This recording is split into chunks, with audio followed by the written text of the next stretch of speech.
Okay, welcome to Grue, and I apologize for whatever's going on with the Zoom and my phone. I'm blurred out and I can't figure out how to get it off, but thanks for dealing with it. Hey, I come from independent filmmaking, man. You just got to roll with the punches. You just get through the day, and you just gotta deal with this as it comes. Absolutely true, yes. So, the first thing I wanted to start out saying, you're you wrote a horror film, and it's your first film from what I saw. And what inspired you to want to write it? Well, I've been writing screenplays for quite a while, and I've had some get optioned or go around, but nothing ever really came to fruition. So as a lifelong horror movie fan and as a lifelong wrestling fan, and I actually was a pro wrestler for a time on the independent Oh, circuit here. Yeah, up here in Canada. I wanted to really just combine everything I loved and put it on the screen and share it with like-minded fans of both horror and wrestling. So yeah, I came up with the concept of a home invasion movie where the babysitter was a pro wrestler, and kind of went all in and went for it and tried to make it as over the top and splatter filled and just have as much fun as we could. awesome, awesome. I love it because those are my two things that I love the most too is pro wrestling and horror. Yeah. So when I looked at this film, I was like, all right, I said, I'm definitely gonna love this because it has two of my favorite things on there, horror and wrestling. Mhm. Yeah, And I just wanted to share it, man, and I hope you dug. Have you seen it yet? yeah, Yeah, I hope you dug it. yeah, it definitely had all the elements that I like. It has, like you were saying, it has splatter and horror, and you have the wrestling vibe. Anything where it's like a crossover with wrestling and horror, it's good in my book. Yeah, that's great. And were you actually on set for the shoots too? Like when they were shooting a movie? Oh yeah, yeah. So I was involved, pretty much from step one with the script through the entire pre-production process. You know, kind of awkwardly stumbling your way through that as an independent film. And I'll say a first-time filmmaker working on this scale. We've all done the backyard. Let's get a show together with your friends. You've made shorts and little features, but this was like, hey, let's take this seriously. Let's give it our all and put everything we have into this. So yeah, I was there through the pre-production. I was there every day on set. As we were a low-budget independent film, I was driving, people to set and whatever we needed essentially to get through the shoot. So, and then post production, I was heavily involved in the editing process with my good friend Thomas Vickers was our editor. Okay. I was part of the soundtrack selection and all that really fun stuff, all the nerdy stuff I love. Oh, wow, that's awesome. Yeah. So for anyone who don't know about the film, can you just give us like a little introduction to the Yeah, film? absolutely. Yeah. So the film's called Here for Blood, and it's a home invasion horror comedy splatter fest. I like to pitch it as Home Alone meets Rambo. The main character of the movie is a professional wrestler on the independent circuit. His name's Tom O'Bannon, and he's struggling to make ends meet. His girlfriend works like three or four different jobs, and she's studying for her college exams. And the opportunity comes up to babysit for this wealthy family. And because she's busy with her exams, she has to turn it down, but they can't afford to lose the money. So she asks her boyfriend, Tom, if he'll take the job and cover for her. And, he's pretty hesitant. He's a big beer drinking, ass kicking pro wrestler. He doesn't know anything about kids, but he ends up agreeing because They need the cash. And he goes out there and everything's going well. She's a really, precocious, good kid. And he's kind of easing into it. He's not too bad at this babysitting thing. But then the sun goes down and a group of masked assailants break into the house and they want to abduct the child. The only problem is they were expecting the college girl and not the 240-pound pro wrestler. Chaos ensues. I love it. It's great.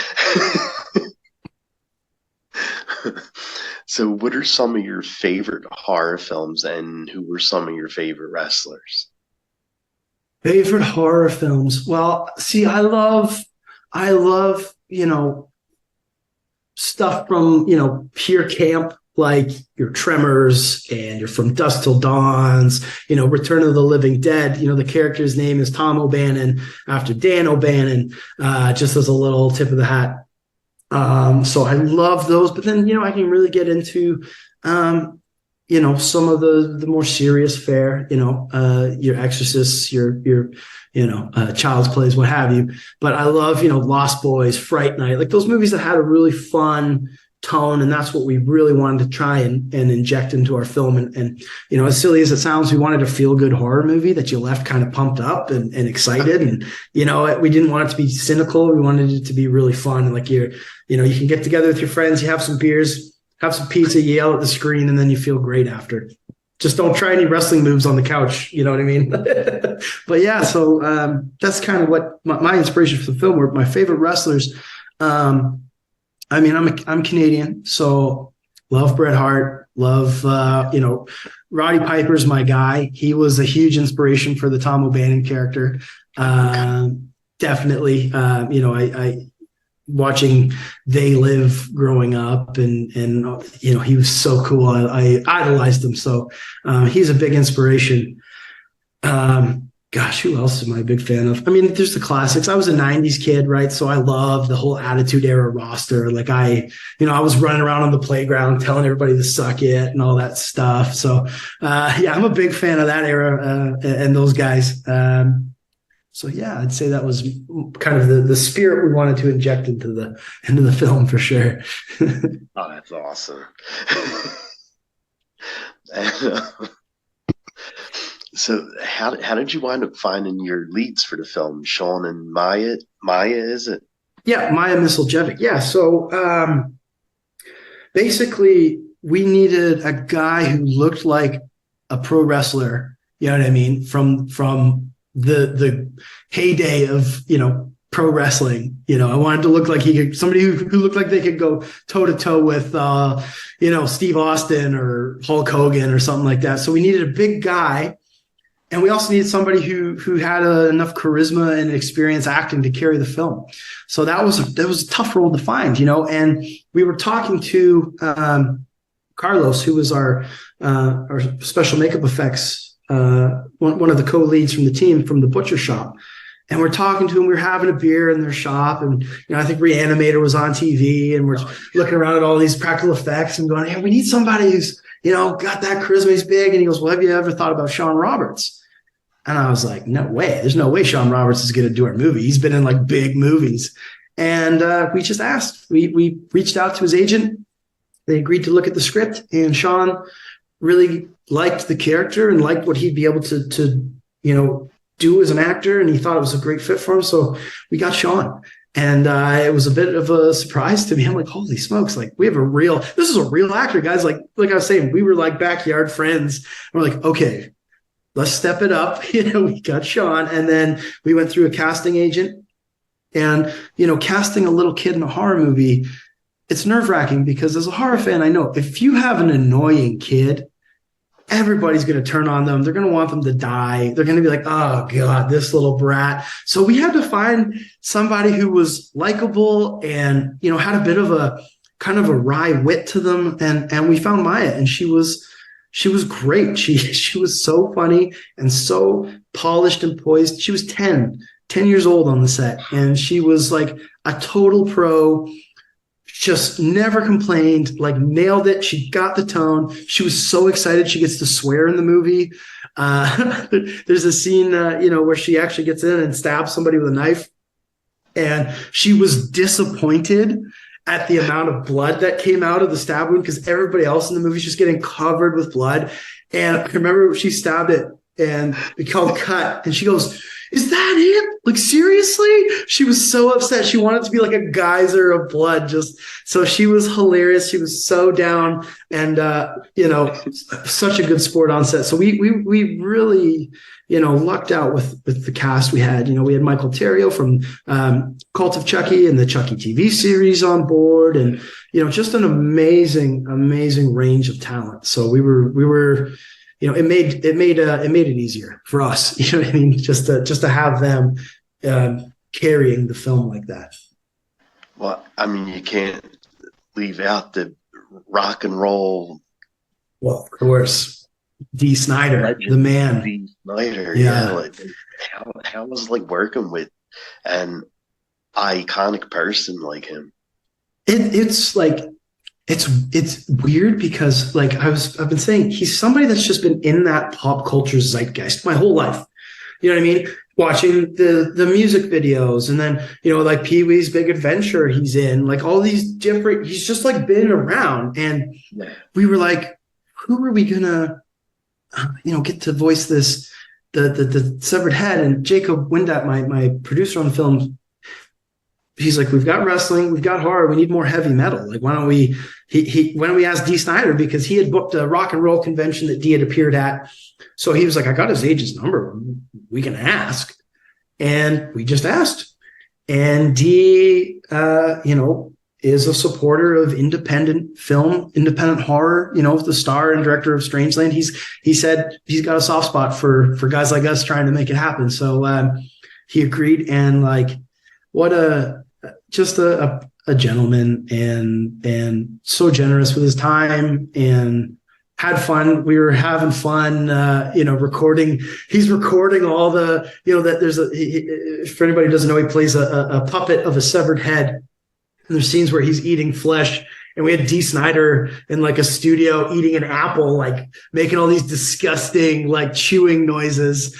And I'm just like, wow, that's Dee Snider. Yeah, Dee, can you chew that a little louder? Thanks. Like, you know what I mean? Like, we're just like, it just was a bit of it's surreal because, we started with nothing. We just had the audacity to try, and then it just kept snowballing. And next thing, we have Sean, and then, we get Dee Snider on board, and then we're talking to Screenbox and Cineverse, and we're just like, man, what is going on? Like, yeah. It was a lot of hard work, but it's been an incredible experience. Oh my God, yeah, it definitely sounds like it. Are you kidding? Yeah. And I know the film isn't out, so I'm trying to do this without spoiling anything. Yeah. Is there a scene that you like the most without telling too much about it? Scene I like the most without telling too much about it. I mean, anytime, we've really, really, really love movies with practical special effects. So we really wanted to put a focus on those. We do have very few digital effects just to kind of enhance certain aspects of certain characters, I'll say, without spoilers. But we just, anytime there's blood flying across the room, squirting and limbs coming off, that's what I love. I love practical effects and horror, and we really wanted to incorporate it. So there's a couple scenes I won't get into. There's some melting flesh at one part. There's a decapitation where the blood won't stop, and it's purely gratuitous. And that's the stuff I love. That's the stuff that makes me happy, as messed up as that is.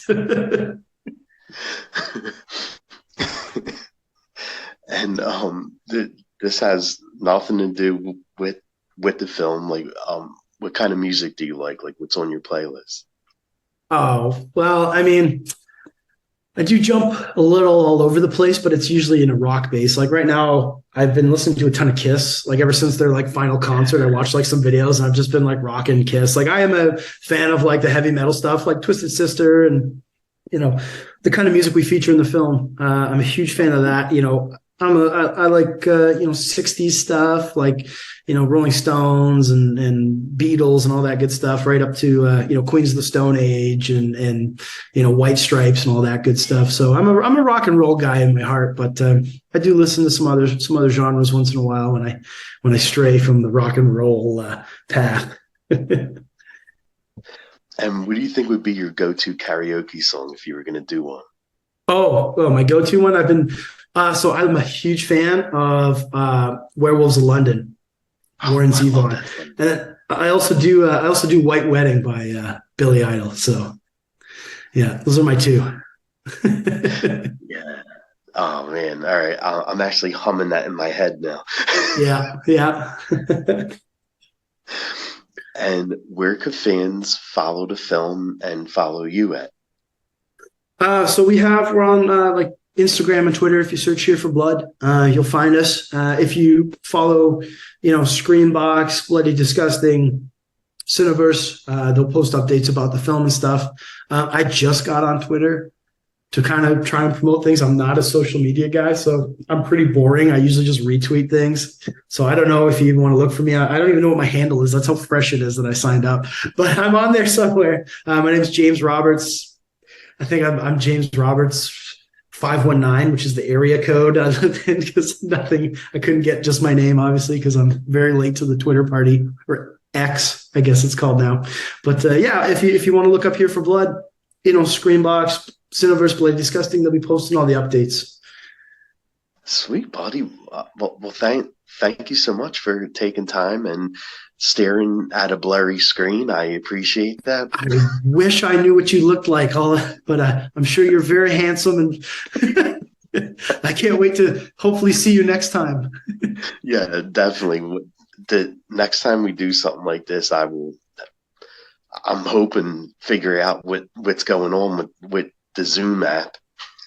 No worries, man. We just roll with the punches. That's how we do things. So again, thank you, and I appreciate you dealing with a blurry interview. Oh, no worries, man. It was my pleasure. I had fun. Thank you. Thank you, buddy. All right, and here.